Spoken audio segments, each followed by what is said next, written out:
എല്ലാവർക്കും KM-TV-യുടെ western violin lesson 25ലേക്ക് സ്വാഗതം.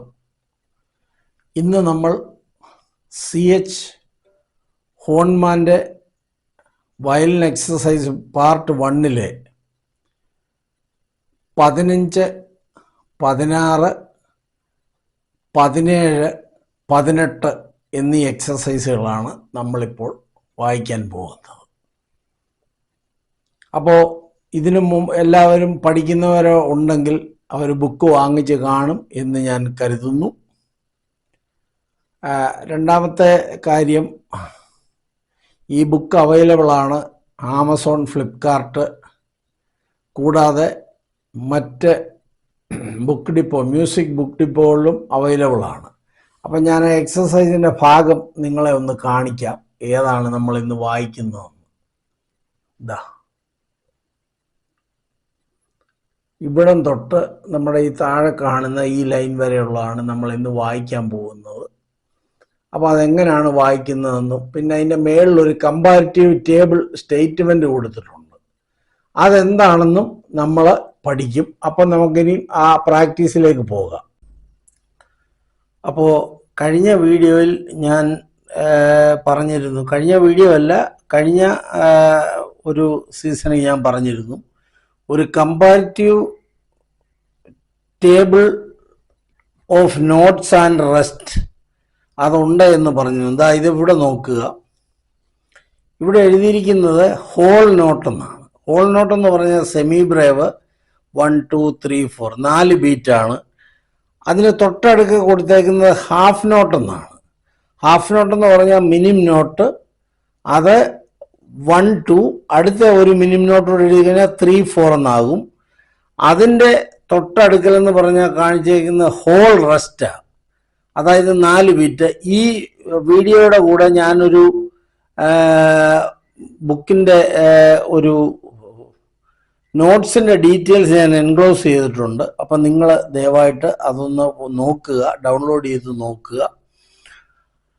അതുപോലെ തന്നെ ഈ എല്ലാ റെസ്റ്റിൻ്റെയും ഇതിനകത്ത് കൊടുത്തിട്ടുണ്ട്. അപ്പം നിങ്ങൾക്കത് മനസ്സിലാവും എങ്ങനെയാണ് ഈ റെസ്റ്റ് ചെയ്തിരിക്കുന്നതെന്നുള്ളത്. അപ്പോൾ ഇതൊന്ന് പഠിക്കുക, ഇത് നല്ല കാര്യമാണ്. ഇത് അടുത്തത് നമുക്കിന്ന് പഠിക്കാനുള്ളതെന്ന് പറഞ്ഞാൽ CH ഹോൺമാൻ്റെ ബുക്കിലെ 15, 16, 17 and 18 ഈ ലെസണാണ് നമുക്ക് പഠിക്കാനുള്ളത്. ഇതാ ഇവിടം വരെ 17 and 18. അപ്പോൾ ഈ 15-നകത്ത് ഒരു കാര്യം പറയാം, 2 വ്യത്യസ്തമായ നോട്ട് അതിനടിയിൽ കൂടെ ഒരു വര ഇട്ട് കഴിഞ്ഞാൽ അത് സ്ലെയറാ എന്ന് പറഞ്ഞു കഴിഞ്ഞാൽ ബോ ഒരേ ഡയറക്ഷനിൽ 2 നോട്ടും വായിക്കണം വിത്തൗട്ട് എനി ബ്രേക്ക്. അതേസമയം 2 നോട്ടും ഒരേ നോട്ടാണ് അതിനടിയിൽ കൂടെ ഇതുപോലെ വന്നിരിക്കുന്നെങ്കിൽ അത് അതിനർത്ഥം അത് ടൈ നോട്ട് എന്നാണ് പറയുന്നത്. അതില്ല, അത് വരുന്നതേ ഉള്ളൂ. ടൈ നോട്ടെന്ന് പറഞ്ഞാൽ ഈ 2 നോട്ടിൻ്റെയും കൂടെ ബീറ്റുകളുടെ എണ്ണം കൂട്ടിയിട്ട് അതിനെ ഒന്നിച്ച് വായിക്കണം. അടുത്ത സംഗതി എന്ന് പറഞ്ഞാൽ, ഇത് ഞാൻ പറഞ്ഞിട്ടുണ്ട്, ട്രിപ്പിൾ ക്ലഫാണ് എഴുതിയിരിക്കുന്നത്. ദാ ഈ ലൈൻ കണ്ടോ ഇങ്ങനെ കൊടുത്തേക്കുന്നത്. ഇപ്പോൾ 2 വയലിൻ ഒരേ സമയം വായിക്കുന്ന സ്റ്റേവാണ് ഈ കൊടുത്തേക്കുന്നത്. അപ്പം ഇതിനെ ഒരു പേരുണ്ട്, ഗ്രാൻഡ് സ്റ്റെഫ് എന്ന് പറയും. എത്ര എണ്ണം വേണേലും ഇങ്ങനെ വന്നാൽ അത് ഒന്നിച്ചായി കഴിഞ്ഞ് കഴിഞ്ഞാൽ ചിലപ്പം കീബോർഡിൻ്റെ കാണും, ലെഫ്റ്റ് കാണും, റൈറ്റ് കാണും, വയലിൻ്റെ ഉണ്ട്, അടുത്ത ഒരു വയലിൻ്റെ കാണും. അപ്പോൾ വയലിൻ 1 and 2 എന്നതിൻ്റെ താഴെ എഴുതും. ഇതിന് ഗ്രാൻഡ് സ്റ്റെഫ് എന്നാണ് ഇങ്ങനെയുള്ളതിന് പറയുന്നത്. അപ്പം അതോടൊന്ന് മനസ്സിൽ വെച്ചുകൊണ്ട് വേണം ഇത് പ്രാക്ടീസ് ചെയ്യുക. അപ്പം പിന്നെ അടുത്തത് ഈ 17-ൻ്റെയും 18-ൻ്റെ അടിയിൽ 10 times എന്ന് എഴുതിയിട്ടുണ്ട്. അതിനർത്ഥം ഇത് പ്രാക്ടീസ് ചെയ്യുമ്പം 10 തവണയെങ്കിലും പ്രാക്ടീസ് ചെയ്യണം. സി എന്ന് എഴുതിയിരുന്നാൽ കോമൺ ടൈം, അതായത് ഒരു ബാർ എന്ന് പറയുന്നത് ഇതാ, ഈ ബാറിനകത്ത് 4 ബീറ്റ് ഉണ്ടെന്നാണ്. അതായത് 4/4 ടൈമിങ്ങിനെയാണ് 4 ബീറ്റായിട്ട് നമ്മൾ എടുക്കുന്നത്. അത് ഞാൻ പിന്നീട് മുന്നോട്ട് പോകും തോറും ഞാനത് പറഞ്ഞു തരാം, അപ്പോൾ അത് കൂടുതൽ മനസ്സിലാവും. പിന്നെ എവിടെയെങ്കിലും നോട്ടിൻ്റെ എൻഡ് ഭാഗത്ത് കുത്തുണ്ടെങ്കിൽ അത് ആദ്യം മുതൽ വീണ്ടും വായിക്കണം ഒന്നുകൂടെ, അപ്പോഴേ അത് പൂർണ്ണമാവുള്ളൂ. അപ്പം നമുക്ക് ഇതൊന്ന് നമുക്ക് വായിച്ചു നോക്കാം. ഇനി എക്സസൈസ് 15. ഞാൻ നേരത്തെ പറഞ്ഞു ഇത് ഗ്രാൻഡ് സ്റ്റെഫിൽ എഴുതിയിട്ടുള്ളതാണ്. ഫസ്റ്റ് ലൈൻ ഒരു വയലിനിസ്റ്റ് വായിക്കുമ്പോൾ സെക്കൻഡ് വേറൊരു വയലിനിസ്റ്റ് സെയിം ടൈമിങ്ങിൽ തന്നെ വായിക്കും. ഇപ്പം ഒരാളെ ഉള്ളത് കൊണ്ട് അത് 2 ലൈനും ഞാൻ വായിച്ച് കേൾപ്പിക്കാം.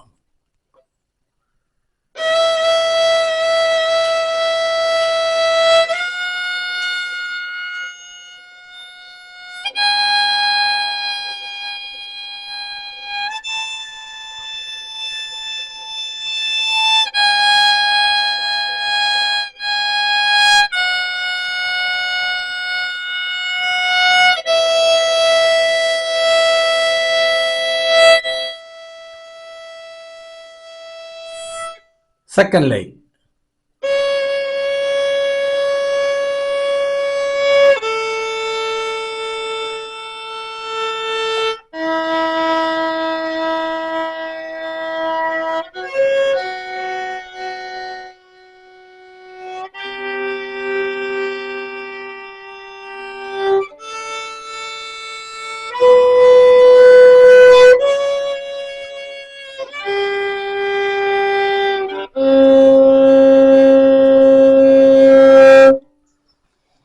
ഇത് സെക്കൻഡ് ലൈൻ വായിക്കുമ്പോഴാണ് ഒരു ചെറിയ ബുദ്ധിമുട്ട് വരുന്നത്. ആ സ്ലെയർ വായിക്കേണ്ട നോട്ടുകൾ ഇതാ ഇങ്ങനെ വായിക്കണം. എന്താ ഒന്നുകൂടെ നോക്കണം.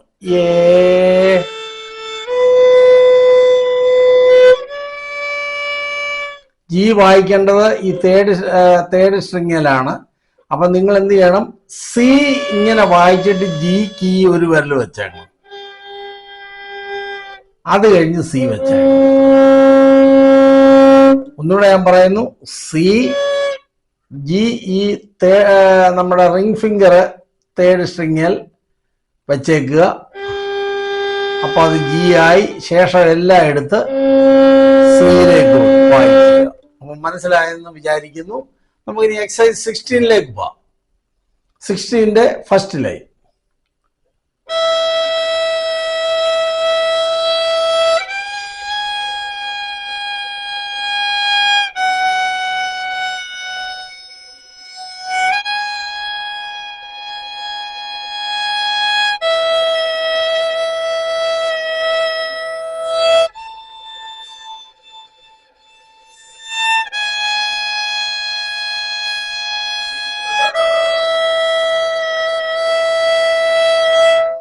അതിന്റെ സെക്കൻഡ് ലൈൻ.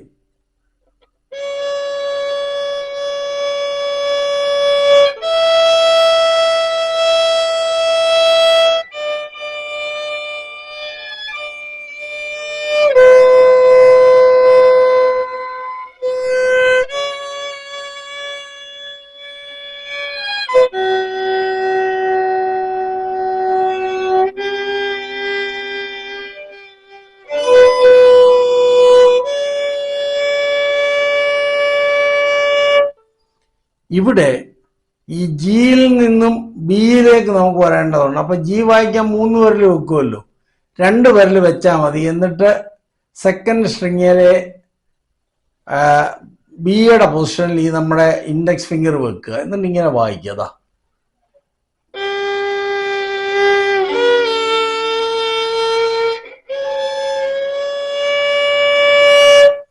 ഇങ്ങനെ വായിച്ചു പോയാൽ മതി. അപ്പൊ അത് കറക്റ്റ് ആവും. ഒന്നുകൂടെ ഞാൻ കാണിക്കാം. ജി വായിച്ചു,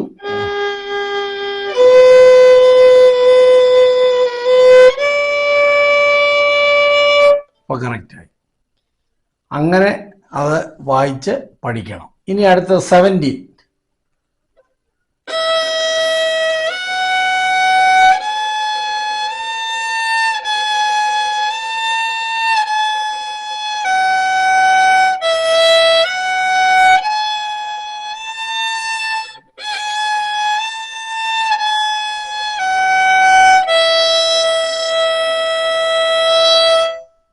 Exercise 18.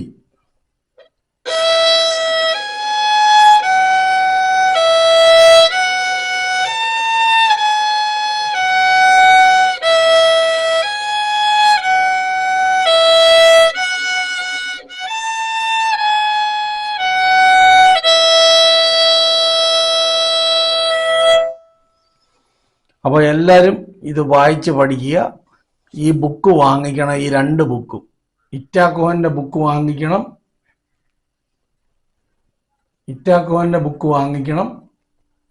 പിന്നെ ഈ CH ഹോൺമാൻ്റെ ബുക്കും ഓരോ വോളിയം വാങ്ങിക്കുക. എന്നിട്ട് അതിൽ നിന്നും വേണം ഇത് പ്രാക്ടീസ് ചെയ്യാൻ.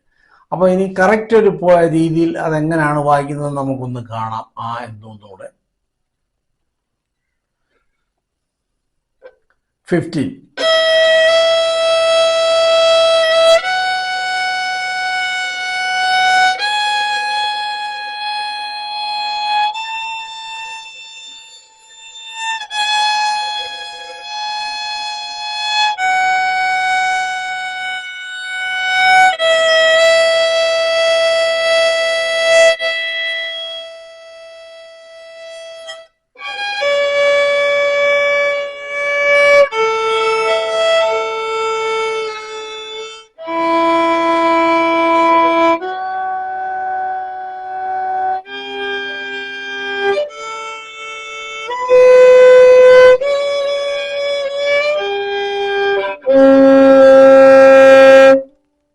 അടുത്തത്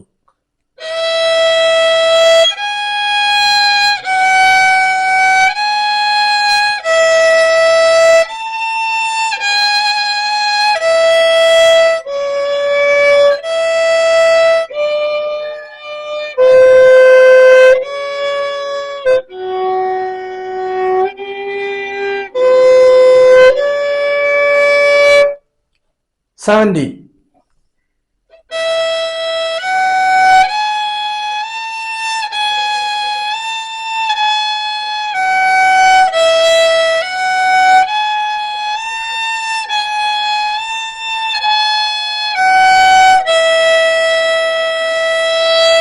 എയ്റ്റി.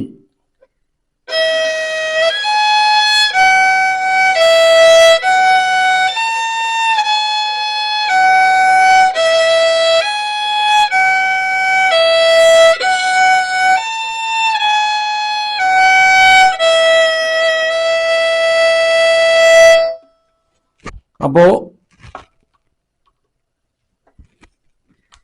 നന്നായിട്ട് വായിച്ച് പഠിക്കുക. ബുക്ക് വാങ്ങിച്ച് നല്ലപോലെ പ്രാക്ടീസ് ചെയ്യുക. നിങ്ങൾക്ക് ഈ ക്ലാസ് ഇഷ്ടപ്പെടുന്നുണ്ടെങ്കിൽ ദയവായിട്ട് നിങ്ങൾ സബ്സ്ക്രൈബ് ചെയ്യണം, ലൈക്ക് ചെയ്യണം, ഷെയർ ചെയ്യണം.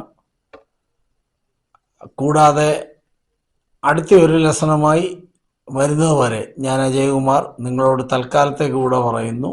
നന്ദി, നമസ്കാരം.